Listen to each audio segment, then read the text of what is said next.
ఈ వారంలో ముఖ్యంగా 3 పర్వదినాలొస్తున్నాయి.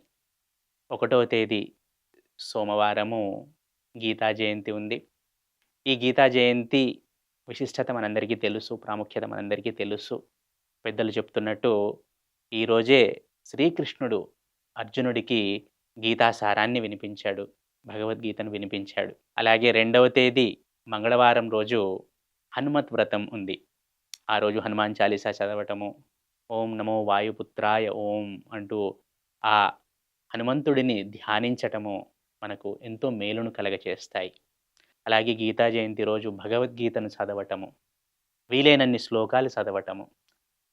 లేదు అంత సమయం లేదు అంటే ఏదో ఒక శ్లోకాన్ని తీసుకొని దాంట్లో ప్రతి శ్లోకము ఒక ఆణిముత్యము, మనకు ఒక మార్గదర్శనము.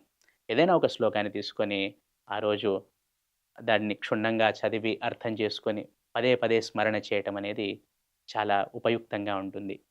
అలాగే రెండవ తేదీ హనుమత్ వ్రతము, అలాగే నాలుగవ తేదీ దత్త జయంతి గూడా ఉంది. దత్తాత్రేయ జయంతి అంటాము. దత్త జయంతి పౌర్ణమి రోజు. మనందరికీ తెలుసు ఆ దత్తాత్రేయుడు అత్రి, అనసూయలకు పుత్రుడు.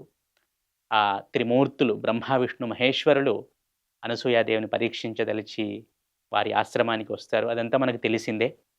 ఆ రోజు దత్త జయంతి. దత్తాత్రేయుడు జన్మించాడు కాబట్టి వారికి పుత్రుడుగా అంగీకరింపబడ్డారు త్రిమూర్తులు దత్త రూపంలో. కాబట్టి దాన్ని దత్త జయంతి అంటాము. ఆ రోజు గురు చరిత్ర పారాయణం చేయటము, దత్త చరిత్ర పారాయణం చేయటము, కుదరని వారు దత్త నామస్మరణం చేయటము, ఇవి చాలా ఉపయోగకరంగా ఉంటుంది. మనకు మెటీరియలిస్టిక్‌గానే కాకుండా స్పిరిచ్యువల్‌గా కూడా అన్ని విధాలుగా ఉపయోగకరంగా ఉంటుంది.